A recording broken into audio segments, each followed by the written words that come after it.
Hello everyone. Last video में हम लोगों ने डिस्कस किया था number of microstate for a free particle which is confined in a limited region, और वो रीजन में भी वन डायमेंशनल हो सकता है, टू डायमेंशनल हो सकता है और डी डायमेंशनल हो सकता है। ओके, और आज हम कुछ और केसेस डिस्कस करेंगे जिसमें हमें कैलकुलेट करनी है नंबर ऑफ माइक्रोस्टेट, और उनको हम समझेंगे प्रीवियस ईयर प्रॉब्लम्स के साथ जो CSIR नेट और गेट के अंदर पूछी गई थी। ओके, जो फर्स्ट जो टॉपिक हम लेके चल रहे हैं वो है number of microstate for linear harmonic oscillator, और हाँ हम उन्हीं टॉपिक्स का डेरिवेशन करेंगे जो एग्ज़ाम के पॉइंट ऑफ व्यू से इम्पोर्टेंट होगा। और अगर जिन टॉपिक्स के सिर्फ न्यूमेरिकल्स पूछे जाते हैं फॉर्मूले बेस्ड, तो हम सिर्फ उनके फॉर्मूले यूज़ करेंगे। ओके, जो फर्स्ट है वो है number of microstate for linear harmonic oscillator. Okay, अब हमें पता है कि लीनियर हार्मोनिक ऑक्सीलेटर यानी कोई भी एक पार्टिकल, अगर मान लेते हैं एक पेंडुलम है। ओके, पेंडुलम क्या करता है, सबसे पहले ये मान लेते हैं इसकी मेन पोजीशन है, ये अपनी मेन पोजीशन से दूर जाएगा। ओके, उसके बाद ये क्या आएगा, इसकी मेन पोजीशन की तरफ आएगा वापस से, उसके बाद ये फिर से दूर जाएगा, फिर से ये वापस आएगा। ओके, यानी कोई भी पार्टिकल जो इस टाइप का मोशन शो करते हैं उनको बोलते हैं हार्मोनिक ऑक्सीलेटर्स, और इस प्रकार के मोशन को बोलते हैं हार्मोनिक मोशन। ओके, और ये पार्टिकल ऐसा मोशन इसलिए शो करते हैं क्योंकि जब ये पार्टिकल इसकी मेन पोजीशन से दूर जाता है तो इस पार्टिकल के ऊपर इसकी मेन पोजीशन की तरफ एक फोर्स लगती है जिसको हम रिस्टोरिंग फोर्स बोलते हैं।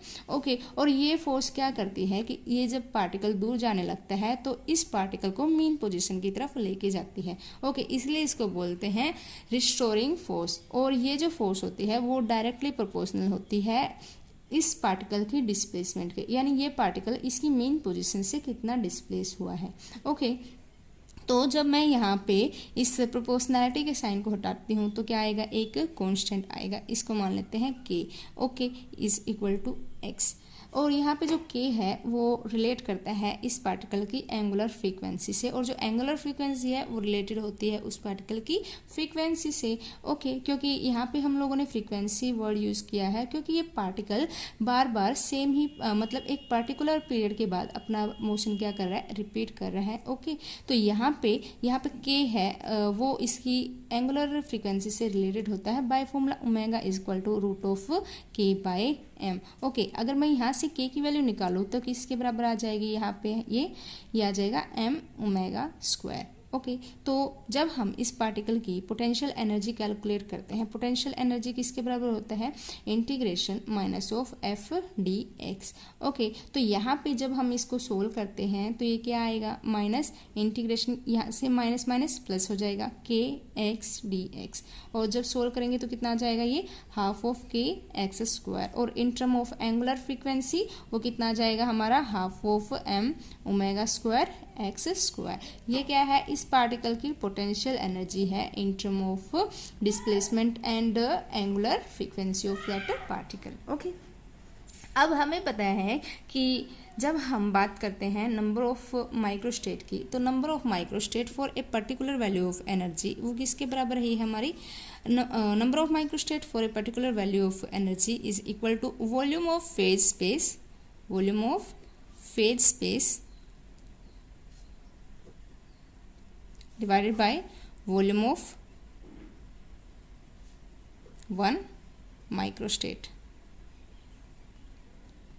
ओके, यहाँ पे ये क्या है, एक सिंगल वन डायमेंशनल मोशन है। यहाँ पे जो पार्टिकल है वो क्या कर रहा है, यानी अगर मान लेते हैं स्प्रिंग ले लेते हैं, स्प्रिंग में क्या करेगा, पार्टिकल अपनी मेन पोजीशन से डिस्प्लेस करेगा, उसके बाद वापस आएगा, फिर से डिस्प्लेस करेगा, यानी वो अपनी मेन पोजीशन के अबाउट वाइब्रेट करता रहता है। वहाँ पे कहीं भी वो दूसरी डायरेक्शन में जाता है, नहीं जाता, वो सिर्फ एक डायरेक्शन के अंदर मोशन शो करता है। तो हमारी वॉल्यूम ऑफ फेज स्पेस किसके बराबर आ जाएगी, integration P dP dx divided by, यहाँ पे क्या आता था हमारा HF, या F क्या डिनोट करता था कि पार्टिकल कितनी डायरेक्शन के अंदर मोशन शो कर रहा है। यहाँ पे पार्टिकल सिर्फ वन डायरेक्शन के अंदर मोशन शो कर रहा है, तो यहाँ पे कितना आ जाएगा हमारा H। ओके, अब हमें ये टर्म कैलकुलेट करनी है। ओके, तो हमें पता है इसके लिए हमें क्या चाहिए, एनर्जी पता होनी चाहिए हमारे पार्टिकल की। अब हमारा जो लीनियर हार्मोनिक ऑक्सीलेटर है उसकी एनर्जी उस पार्टिकल की काइनेटिक एनर्जी और पोटेंशियल एनर्जी के सम के बराबर होती है, क्योंकि लीनियर हार्मोनिक ऑसिलेटर के अंदर कुछ ना कुछ काइनेटिक एनर्जी होती है और कुछ ना कुछ पोटेंशियल एनर्जी है, और जो टोटल एनर्जी आएगी लीनियर हार्मोनिक ऑसिलेटर की वो क्या होगी, सम होगी kinetic energy and potential energy. Okay, यानी total energy of linear harmonic oscillator is equal to kinetic energy plus potential energy.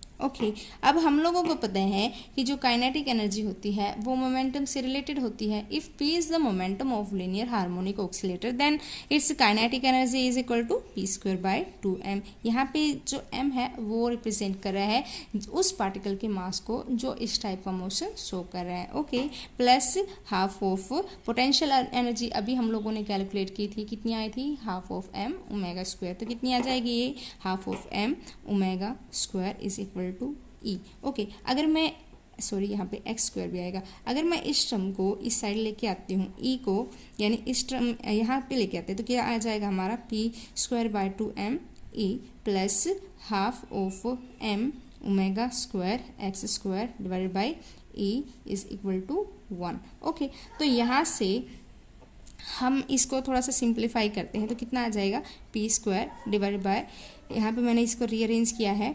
2me²। इस टर्म को मैं ऐसे लिख सकती हूँ ना, लिख सकते हैं ना, तो यहाँ पे इसको कैसे लिख सकते हैं, x² divide by root of 2e/m omega square का स्क्वायर। इस टर्म को मैं ऐसे लिख सकती हूँ ना, इज इक्वल टू 1।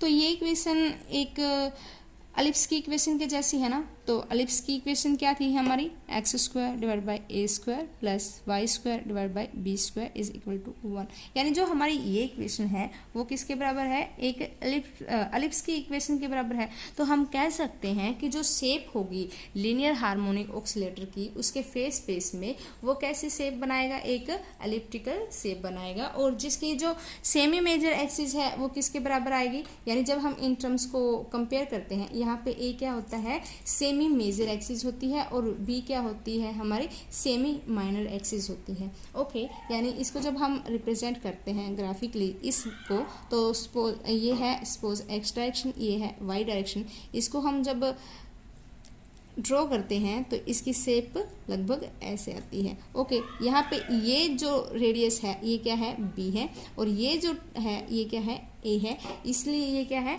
जो भी डायरेक्शन बड़ी है, ये वाली डायरेक्शन बड़ी है ना, तो ये क्या है, एक सेमी मेजर एक्सिस है, और ये क्या है, सेमी माइनर एक्सिस है। जब हम इन दोनों टर्म्स को कंपेयर करेंगे तो यहाँ से ए की वैल्यू कितनी आ जाएगी, A is equal to root of 2e। तो हम कह सकते हैं कि जो शेप है लीनियर हार्मोनिक ऑसिलेटर के फेस स्पेस की वो कैसी है, एक एलिप्टिकल शेप है। तो हमें डायरेक्टली हम इस रिलेशन को सोल्व कर सकते हैं ना, क्योंकि हमें पता है ये क्या रिप्रेजेंट कर रहा है, एक एरिया की टर्म को रिप्रेजेंट कर रहा है, और वो एरिया भी किसका, एक एलिप्टिकल शेप का, और हमें पता है एलिप्टिकल शेप का जो एरिया होता है वो किसके बराबर होता है, π/a/b divided by h। Okay, तो यहाँ पे मैं ए और बी की वैल्यू यूज़ कर सकती हूँ ना, तो यहाँ से नंबर ऑफ माइक्रोस्टेट कितनी आ जाएगी हमारी, for a particular value of energy कितनी आ जाएगी हमारी, पाई, ए की वैल्यू कितनी है, root of 2e divide by m omega square. Okay, और बी की वैल्यू कितनी है हमारी, root of 2me divide by h। Okay, तो यहाँ पे है ना, हम इसको ऐसे भी कर सकते हैं कि नंबर ऑफ माइक्रोस्टेट, अगर हमें ये बोल दिया जाए कि नंबर ऑफ माइक्रोस्टेट उसकी एनर्जी के साथ कैसे लिंक करती है, कोई भी हमें हैमिल्टोनियन दिया जाए, मान लेते हैं कि हमें कोई भी एक हैमिल्टोनियन दे दिया और उससे ये बोल दिया कि इस लीनियर हार्मोनिक ऑसिलेटर की नंबर ऑफ माइक्रोस्टेट उस की एनर्जी के साथ कैसे रिलेटेड है। तो यहाँ से हम जब इसको कंपेयर करते हैं तो यहाँ पे देखो कि यहाँ पे क्या है, p की पावर 2 है, और यहाँ पे x की भी पावर कितनी है, 2 है। तो number of microstate is proportional to, मैं यहाँ पे आपको शॉर्ट ट्रिक बता रही हूँ। ओके, तो प्रोपोर्शनल टू e, यहाँ पे हम दोनों के लिए लेंगे, e के x के लिए भी और पी के लिए भी, ये मान लेते हैं एक्स के लिए है, ये एक्स की कितनी पावर के प्रोपोर्शनल है, स्क्वायर के प्रोपोर्शनल है ना, तो ये आ जाएगा 1/1 जितनी भी इसकी पावर हो, ये आ गई हमारी एक्स के लिए टर्म। ओके, इनटू पी के लिए टर्म कितनी आ जाएगी, फिर से वही 1/, जितनी इसकी पावर पी की है, और यहाँ पे इसकी पी की पावर कितनी है, 2 है, तो यहाँ पे कितना आ जाएगा 2। ओके, तो हम कह सकते हैं number of microstate is proportional to E. Okay, तो ये एक शॉर्ट ट्रिक है कि कैसे नंबर ऑफ माइक्रोस्टेट एनर्जी के साथ लिंक्ड है उसको इजीली कैलकुलेट कर सकते हैं इतने बड़े प्रोसीजर से। ओके, तो आप डायरेक्ट प्रोसेस से भी कर सकते हो, बट मैंने यहाँ पे आपके साथ शॉर्ट ट्रिक यूज़ की है। ओके, तो यहाँ से जब हम इसको सोल्व करेंगे तो कितना आ जाएगा हमारा पाई, यहाँ से कितनी वैल्यू आ जाएगी हमारी 2, यहाँ पे भी √2 है तो ये कितना आ जाएगा 2। ओके, यहाँ पे ई है, √e है, यहाँ भी √e है, तो कितना आ जाएगा e। यहाँ पे 1/√m है और ये क्या है √m है, ये कैंसिल हो जाएगा। यहाँ पे ये क्या है ओमेगा स्क्वायर है और ऊपर रूट है, तो ये क्या आ जाएगा नीचे ओमेगा h। ओके, तो ये कितना है, जब मैं इसको वो करती हूँ रीअरेंज, तो कितना आ जाएगा 2πe/ओमेगा h। ओके, अब हमें पता है कि h कट किसके बराबर होता है, h/2π। ओके, तो मैं इस टर्म को क्या लिख सकती हूँ, omega e is equal to किसके बराबर आ जाएगा हमारा e/h omega.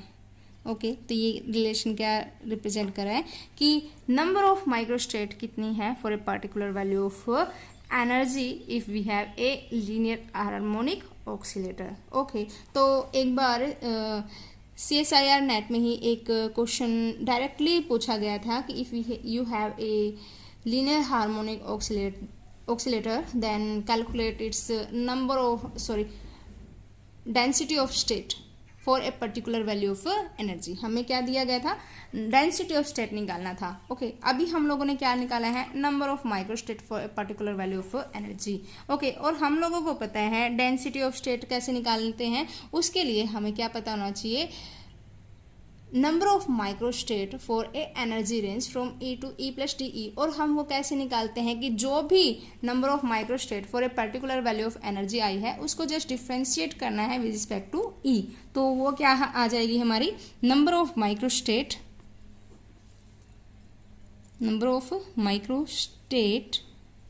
For a energy range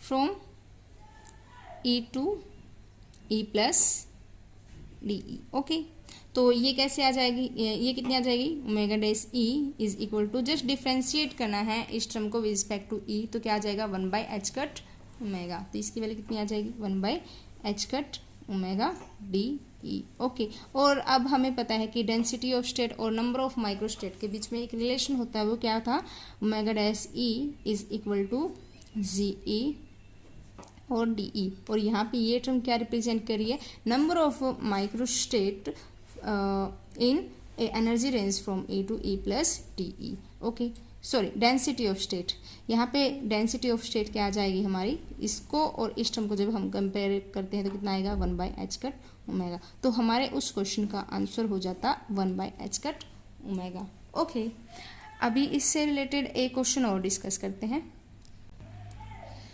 ये एक CSIR नेट की प्रॉब्लम है, इसमें क्या दे रखा है, the Hamiltonian of A classical particle moving in 1 dimensional is, यानी जो हमें हैमिल्टोनियन दे रखा है किसका, एक classical particle moving in 1 dimensional is, यानी ये जो इक्वेशन है लगभग लीनियर हार्मोनिक ऑक्सीलेटर की है ना, तो is H is equal to p² + α q की power 4 given that the total energy, यानी जो इस हार्मोनिक ऑक्सीलेटर की जो एनर्जी है वो या तो E0 के बराबर होगी या उससे कम होगी। Okay, then the available volume of phase space depends on ES। तो हमें कैलकुलेट क्या करना है, available volume of phase space. और हम लोगों ने अभी मैंने आप लोगों के साथ एक शॉर्ट ट्रिक कंसिडर की थी ना, डिस्कस की थी एक शॉर्ट ट्रिक, उसमें मैंने आपको क्या बताया था कि जो अवेलेबल वॉल्यूम है, जो नंबर ऑफ माइक्रोस्टेट है वो डायरेक्टली प्रोपोर्शनल होती है किसके,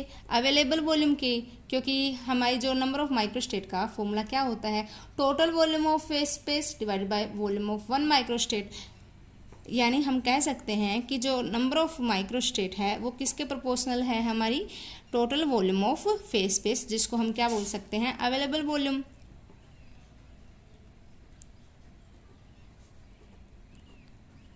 ओके और मैंने इसको आपके साथ अभी डिस्कस भी किया था, ये किसके प्रोपोर्शनल आ जाएगी फिर, ई की पावर, पहले हम एक्स कोऑर्डिनेट के लिए लेके चलते हैं।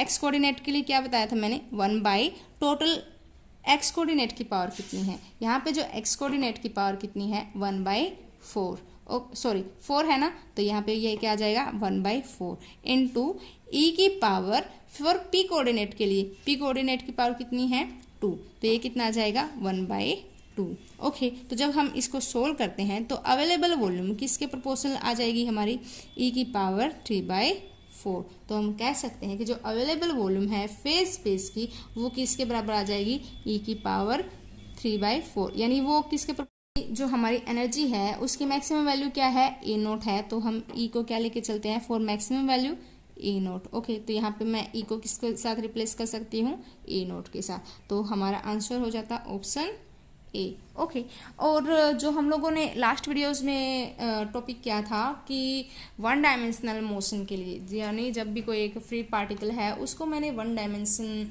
के अंदर कन्फाइंड कर रखा है, तो उस पार्टिकल के लिए उस फेज स्पेस की ट्रेजेक्ट्री कैसे होगी, यानी उस पार्टिकल के फेज स्पेस कैसा दिखेगा, तो वो हम लोगों ने डिस्कस किया था कि जब भी हमारे पास एक पार्टिकल है, सपोज कर लिया ये एक पार्टिकल है और ये वन डायमेंशन में मूव कर रहा है और उसका मोमेंटम कितना है, पी है। ओके और ये किसके अंदर है, एक बॉक्स के अंदर है। जब ये पार्टिकल इस बॉक्स के साथ स्ट्राइक करेगा तो क्या हो जाएगा, इस पार्टिकल की डायरेक्शन चेंज हो जाएगी, जिसकी वजह से इसकी जो वेलोसिटी है उसकी वेलोसिटी क्या हो जाएगी, रिवर्स हो जाएगी, और साथ में उसका मोमेंटम भी क्या हो जाएगा, रिवर्स हो जाएगा। तो हम कह सकते हैं कि जब ये इस वॉल के साथ स्ट्राइक करेगा, सपोज कर लिया इसका पहले मोमेंटम कितना था, पी था, तो जब ये इस वॉल के साथ स्ट्राइक किया तो यहाँ पे सपोज कर लिया इस वॉल की लेंथ कितनी है, एल है, जब इसके साथ ये स्ट्राइक करेगा तो ये पार्टिकल अपनी डायरेक्शन चेंज कर देगा, तो जिसकी वजह से इसका मोमेंटम भी चेंज हो जाएगा, तो इसका मोमेंटम चेंज हो गया -p से। ओके तो अब ये क्वेश्चन देखते हैं जो कि गेट 2006 में पूछा गया था, क्या है, the phase diagram of a free particle of mass m and kinetic energy E moving in 1D box with walls at x=0 and x=L is given by. ये क्वेश्चन बिल्कुल सेम है, तो यहाँ पे आप इस शेप को देख सकते हैं ना, ये कैसी है, एक शेप रेक्टेंगल शेप है, और हमारा आंसर डायरेक्ट हो जाता है option A. Okay same problem, बिल्कुल सेम प्रॉब्लम है, और ये भी गेट 2017 की है। इसमें क्या दे रखा है, the phase space trajectory of an otherwise free particle bouncing between two hard walls elastically in one dimension a. यानी हमें बताना था कि उस पार्टिकल, अगर हमारे पास एक फ्री पार्टिकल है जो बाउंस कर रहा है बिटवीन टू हार्ड वॉल्स के और वन डायमेंशन में वो बाउंस कर रहा है, तो उस पार्टिकल की फेज स्पेस की ट्रेजेक्ट्री क्या होगी। तो हम लोगों ने अभी देखा इसकी जो फेज स्पेस की ट्रेजेक्ट्री कैसी है, एक रेक्टेंगल शेप की है ना, तो इसका हमारा ऑप्शन हो जाता, ऑप्शन दे रखे हैं straight line, parabola, rectangle and circle, तो हमारा आंसर होता क्या, एक रेक्टेंगल। ओके माइक्रोस्टेट से रिलेटेड कुछ और पॉइंट्स हैं जो आपको याद रखने हैं, मैं आपको उनको नोट करवा देती हूँ, और वो एग्ज़ाम के लिए बहुत ही ज़्यादा इम्पोर्टेंट है, और जब मैं आपके साथ उनकी प्रॉब्लम डिस्कस करूँगी तो आपको समझ में ही आ जाएगा। ओके जैसे if we have, first point है वो है number of microstate for n number of particles which have spin s। Okay यानी अगर हमारे पास n नंबर ऑफ पार्टिकल है जिनकी स्पिन क्या है, s है, तो उसका टोटल नंबर ऑफ अरेंजमेंट कितने आएंगे, तो ये आपको नोट करना है। If we have n number of particles of spin s, then total number of spin state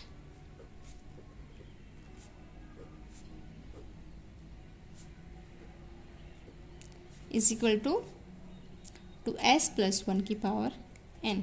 okay, यानी अगर हमारे पास एन नंबर ऑफ पार्टिकल है और उन पार्टिकल की स्पिन कितनी है, एस है, तो उसके स्पिन अरेंजमेंट कितने बनेंगे हमारे, टू एस प्लस वन की पावर एन। ओके, और if we have next point है वो हमारे पार्टिकल के नेचर के ऊपर है कि हमारे पार्टिकल कैसे हैं, कि वो क्लासिकल पार्टिकल है या फिर बोसॉन्स है या फिर फर्मियंस है। Okay, if we have Ni number of particles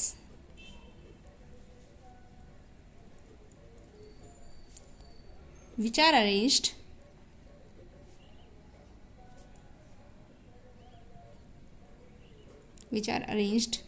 in GI states,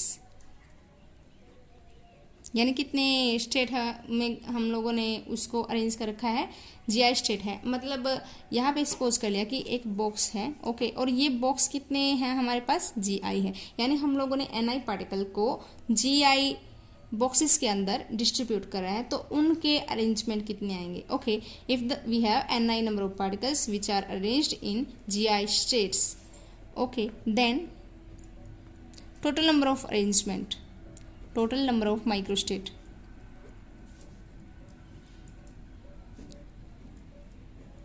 of system for, पहले हम बात करते हैं for classical particle।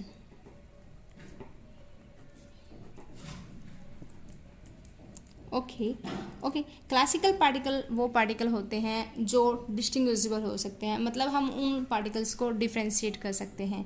ओके, मतलब ये एक पार्टिकल है, ये दूसरा पार्टिकल है। फॉर एग्जांपल अगर हमारे पास दो बॉक्सेस हैं और जैसे दो बॉक्सेस ले रखे हैं, ओके, अब यहाँ पे ये मैंने ब्लैक पेंट कर रखे हैं और इस वाले को मैंने ब्लू पेंट कर रखा है, तो हम इनको मतलब देख के बता सकते हैं ना कि ये ब्लैक है, ये ब्लू है। ओके, तो इस टाइप के पार्टिकल्स को बोलते हैं हम क्लासिकल पार्टिकल, यानी जो पार्टिकल डिस्टिंग्विजिबल होते हैं। और इन पार्टिकल की जो मतलब स्पेशल बात होती है वो ये है कि ये मैक्सवेल बोल्ट्जमैन स्टैटिस्टिक्स को फॉलो करते हैं। ओके, और अगर हमारे पास ऐसे एनआई पार्टिकल हैं और वो जीआई स्टेट के अंदर डिस्ट्रीब्यूट है, तो उनके टोटल नंबर ऑफ माइक्रोस्टेट किसके बराबर आएगी। Okay, total number of microstate is equal to GI की पावर एनआई।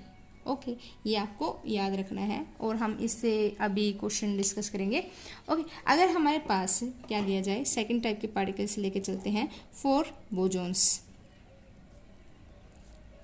ओके, और जो क्लासिकल पार्टिकल होते हैं वो स्पिनलेस पार्टिकल होते हैं, उनकी हम स्पिन कंसिडर नहीं करके चलते। बट अगर हम स्पिन को कंसिडर करके चलते हैं तो हमारे पार्टिकल दो कैटेगरी में डिवाइड हो जाते हैं, एक होते हैं बोसॉन्स, दूसरे होते हैं फर्मियंस। और बोसॉन्स वो पार्टिकल्स होते हैं जिनकी स्पिन क्या होती है, एक इंटीजर होती है, integer multiple of H cut. Okay, यानी इनकी स्पिन क्या होती है, इंटीजर मल्टीपल होती है एच कट के। ओके, उस टाइप के पार्टिकल को क्या बोलते हैं, बोसॉन्स बोलते हैं। और जो बोसॉन्स होते हैं वो कौन सी स्टैटिस्टिक्स को फॉलो करते हैं, बोज-आइंस्टीन स्टैटिस्टिक्स को ये फॉलो करते हैं। ओके, यानी बोसॉन्स क्या होते हैं, वो पार्टिकल जिनकी स्पिन क्या है, integer multiple of H cut.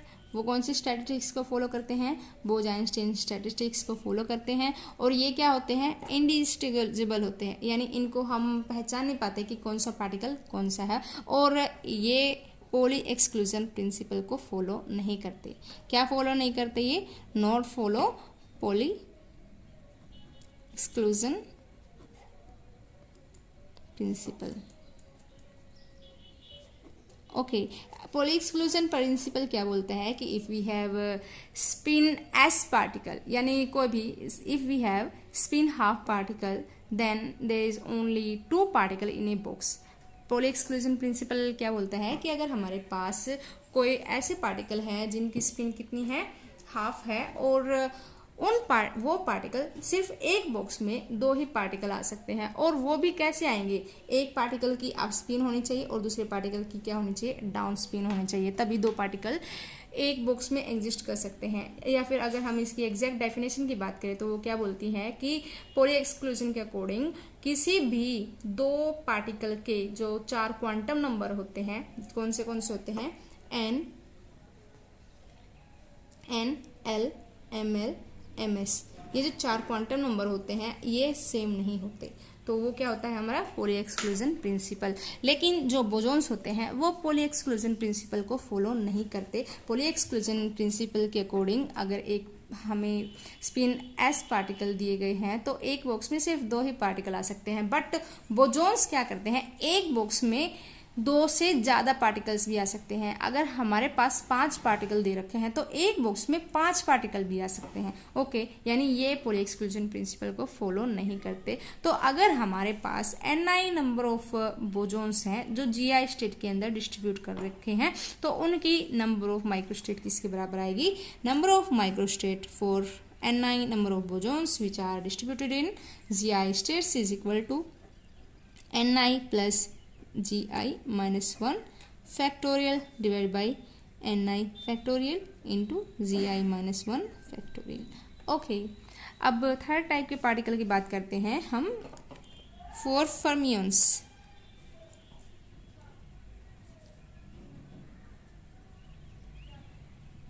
Okay, fermions क्या होते हैं, वो पार्टिकल जिनकी जो स्पिन होती है, स्पिन क्या होती है, हाफ इंटीजर मल्टीपल होती है h कट की।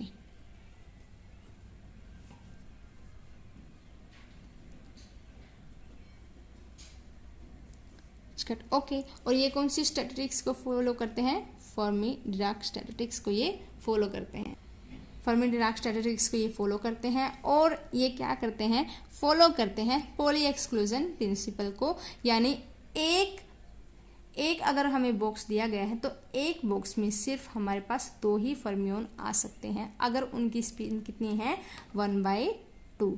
ओके, तो ये है हमारे फर्मियंस। और अगर हमारे पास ni नंबर ऑफ फर्मियंस दे रखे हैं जो कि अरेंज कर रखे हैं gi स्टेट के अंदर, और ये जो स्टेट है ना वो कैसी स्टेट है, नॉन डीजनरेट।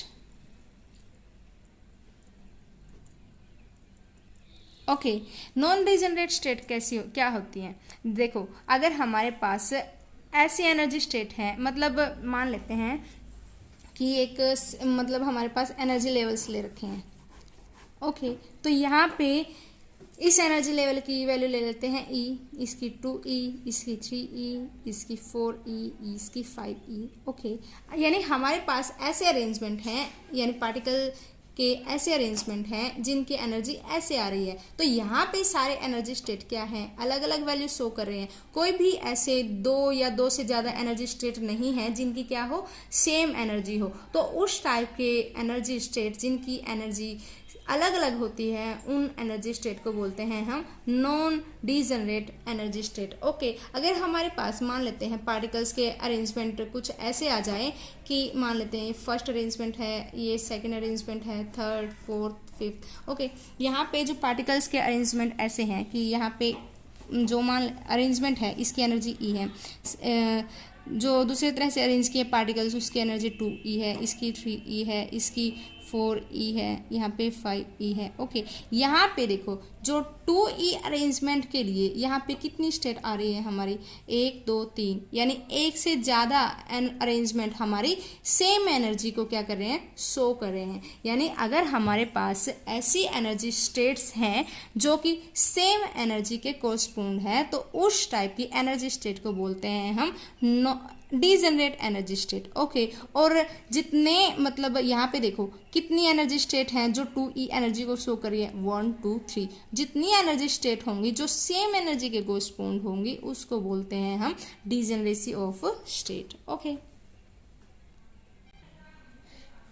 यहाँ पे जितने भी हमें अरेंजमेंट दिए गए हैं वो सारे के सारे कैसे हैं, नॉन डीजनरेट है। ये स्पेशली हम बात करें नॉन डीजनरेट एनर्जी स्टेट के लिए। ओके, और बाद में हम बात करेंगे डीजनरेट एनर्जी स्टेट के लिए भी। ओके, तो यहाँ पे क्या दे रखा है, if we have fermions which are arranged in gi state, okay, then number of microstate for particular value of energy, वो किसके बराबर आ जाएगा, gi c ni।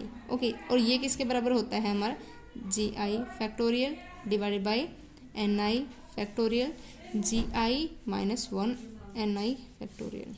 ओके, इसी पे बेस्ड हम कुछ प्रॉब्लम्स को डिस्कस करते हैं। जो ये प्रॉब्लम है, ये गेट की एक प्रॉब्लम है। इसमें क्या बोल रखा है, the total number of accessible states of N non interacting particles of spin half is, यानी हमारे पास कितने पार्टिकल्स दे रखे हैं, n पार्टिकल दे रखे हैं और उनकी स्पिन कितनी है, 1/2 है। तो total number of accessible microstate, या फिर हमें total number of accessible state बतानी थी। तो हमें पता है if we have n number of particle with spin s, then total number of microstate is equal to 2s + 1 की पावर n। ओके, यहाँ पे जो स्पिन दे रखी है वो कितनी दे रखी है, 1/2 है। तो मैं यहाँ पे वैल्यू यूज़ कर सकती हूँ ना, 2 × 1/2 + 1 की पावर n। तो यहाँ पे इसकी वैल्यू कितनी आ जाएगी, ये कैंसिल, तो कितना आ जाएगा हमारा 2 की पावर n। तो हमारा आंसर हो जाता है a, 2 की पावर n। ओके,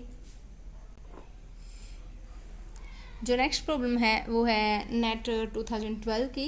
इसमें क्या दे रखा है, the number of ways in which N identical bosons, क्या दे रखे हैं, आइडेंटिकल बोजोन्स दे रखे हैं और कितने दे रखे हैं, n दे रखे हैं, can be distributed in 2 energy level. और कितने एनर्जी लेवल्स में डिस्ट्रीब्यूट कर रखा है, 2 में, यानी हमें एनर्जी लेवल्स कितने दे रखे हैं, 2 दे रखे हैं, और नंबर ऑफ पार्टिकल्स कितने दे रखे हैं, n दे रखे हैं। ओके, तो अब हमें निकालना है कि टोटल नंबर ऑफ अरेंजमेंट या फिर नंबर ऑफ वेज। तो हमें पता है किसके बराबर है ये, नंबर ऑफ माइक्रोस्टेट। ओके, ये किसके बराबर था हमारा, ni + GI - 1 factorial divide by ni factorial GI - 1 factorial. Okay, जब हम इसको सोल्व करेंगे तो कितना आ जाएगा हमारा, ni की वैल्यू कितनी दे रखी है, n, प्लस GI की वैल्यू कितनी है, 2 - 1, तो कितना आ जाएगा 1 फैक्टोरियल डिवाइडेड बाई ni कितना है, n, यानी n फैक्टोरियल इंटू GI - 1, यानी 2 - 1 कितना आ जाएगा, 1, यानी 1 फैक्टोरियल। ओके, जब मैं इसको सोल्व करती हूँ तो फैक्टोरियल को जब हम सोल्व करते हैं तो कितना आ जाएगा यहाँ पे,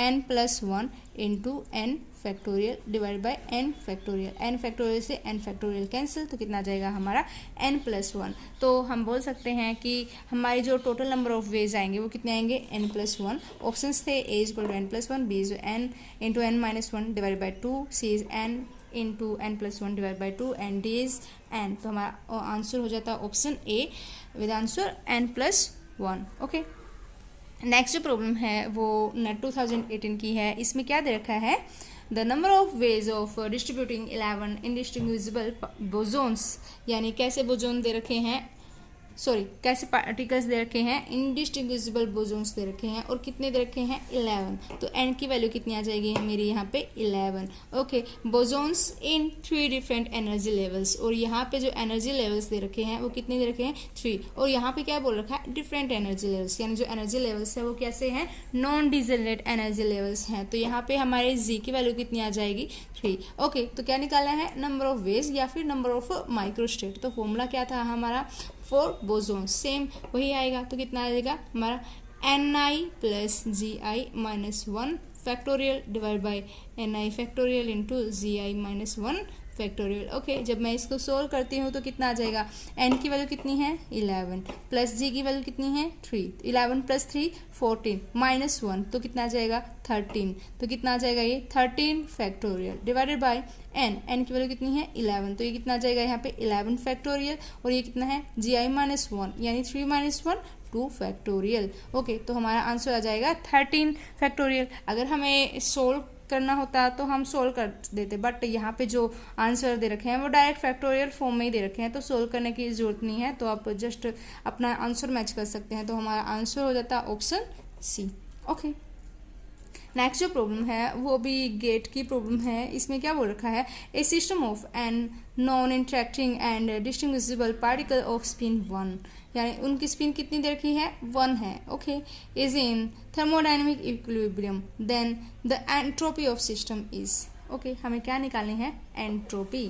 तो यहाँ पे क्या क्या दिया गया है कि हमारे पास कितने पार्टिकल हैं, n पार्टिकल है जिनकी स्पीड कितनी है 1। ओके, बट हमें यहाँ पे बोला गया है एंट्रोपी कैलकुलेट करने के लिए, ना कि नंबर ऑफ माइक्रोस्टेट। ओके, तो आपको एक चीज़ और याद रखनी है, entropy of a system if we know number of microstate. तो एंट्रोपी किसके बराबर आएगा, entropy = K ln of omega. यहाँ पे जो K है वो है बोल्ट्जमैन कांस्टेंट। ओके, और ओमेगा क्या है, नंबर ऑफ माइक्रोस्टेट। ओके, तो यहाँ पे हमें सबसे पहले क्या निकालेंगे इसके लिए, number of microstate if we have a particle with spin 1. Okay, then we know if we have n number of particle with spin s, then total number of arrangement is 2s plus 1 की power n. Okay, यहाँ पे s की value कितनी है, 1 है, तो मैं use कर सकती हूँ ना, तो कितना आ जाएगा ये 2 इंटू 1 प्लस 2 इंटू 1 2 प्लस 1, तो ये कितना आ जाएगा 3 की पावर n, तो ये कितना आ जाएगा 3 की पावर n। ये क्या आया है, number of microstate, but we have to calculate entropy of system, then use this value in this equation, then we get k ln of omega. Omega की वैल्यू कितनी है, 3 की पावर n। ओके, तो यहाँ पे n क्या आ जाएगा, आगे आ जाएगा ना, तो जब एंट्रोपी कैलकुलेट करेंगे तो एंट्रोपी किसके बराबर आ जाएगी, n k ln of 3। Okay, तो आप अपना आंसर मैच कर सकते हैं, तो कितना आ जाएगा हमारा answer, n k b ln of 3, तो ये आ जाएगा ऑप्शन डी, हमारा आंसर हो जाएगा ऑप्शन डी। ओके, नेक्स्ट जो प्रॉब्लम है वो है नेट 2019 की। ओके, तो इस पे क्या बोल रखा है, इन ए सिस्टम कंप्राइजिंग ऑफ अप्रोक्सीमेटली 10 की पावर 23 डिस्टिंग्विजिबल पार्टिकल्स, ईच पार्टिकल में occupy any of 20 distinct state, यानी जो स्टेट्स दे रखी है वो कितनी है, 20 है। जी की वैल्यू कितनी दे रखी है, हमें 20 दे रखी है, और जो नंबर ऑफ पार्टिकल्स दे रखे हैं वो कितनी है, 10 की power 23 number of particles. Okay, यहाँ पे दे रखा है the maximum value of entropy पर पार्टिकल, यहाँ पे निकाली है एंट्रोपी पर पार्टिकल। ओके, ये कैलकुलेट करना है। सबसे पहले हम क्या कैलकुलेट करेंगे, एंट्रोपी कैलकुलेट करेंगे, और अभी मैंने आपको एक फॉर्मूला बताया था एंट्रोपी का और नंबर ऑफ माइक्रोस्टेट्स का, तो कितना आ जाएगा एंट्रोपी का और माइक्रोस्टेट्स का, सॉरी इसका फॉर्मूला क्या था, के ln ऑफ ओमेगा। ओके, तो इसके लिए हमें क्या निकालना पड़ेगा, नंबर ऑफ माइक्रोस्टेट। ओके, तो यहाँ पे क्या दे रखा है कि क्या दे रखा है हम लोगों को, 10 की पावर 23 डिस्टिंग्विजिबल पार्टिकल्स, तो हम बोल सकते हैं ये पार्टिकल कैसे हैं, डिस्टिंग्विजिबल है, और वी कैन से ये पार्टिकल कैसे हैं, क्लासिकल पार्टिकल हैं। ओके, क्योंकि क्लासिकल पार्टिकल ही कैसे पार्टिकल होते हैं, डिस्टिंग्विजिबल पार्टिकल। ओके, तो number of microstate for classical particle वो किसके बराबर थी हमारी, GI की पावर NI। ओके, यहाँ पे जो GI है वो कितनी दे रखी हैं, 20, और नंबर ऑफ पार्टिकल्स कितने हैं, 10 की पावर 23। ओके, तो यहाँ पे नंबर ऑफ माइक्रोस्टेट निकल गई। अब हम क्या कैलकुलेट कर सकते हैं, एंट्रोपी ऑफ सिस्टम। एंट्रोपी किसके बराबर आ जाएगा, K ln of omega. Omega की वैल्यू कितनी आई है हमारी 20 की पावर 10 की पावर 23। ओके, तो ये फैक्टर क्या आ जाएगा मेरा, आगे आ जाएगा ना, तो कितना आ जाएगा 10 की power 23 K ln of 20। Okay, और ये क्या है, नंबर ऑफ पार्टिकल्स, तो मैं इस साइड ले जा सकती हूँ ना यहाँ पे, तो ये कितना आ जाएगा h divided by n। Okay, h divided by n, या और यहाँ पे n कितना है, 10 की पावर 23, और ये किसके बराबर है हमारा, K ln ऑफ 20। और जो K ln ऑफ 20 को जब हम सोल्व करते हैं तो ये नियरली इक्वल आता है 3K, यानी कि ln ऑफ 20 की वैल्यू कितनी है, अप्रोक्सीमेटली 3 है, और साथ में क्या है यहाँ पे K, तो हमारा आंसर क्या हो जाता है यहाँ पे 3KB, ऑप्शन डी। ओके, अगर आपको मेरी वीडियोस अच्छी लगती हैं तो प्लीज़ इनको लाइक कीजिएगा और अपने फ्रेंड्स के साथ शेयर ज़रूर कीजिएगा, और हमारे चैनल को सब्सक्राइब कीजिएगा। Thank you.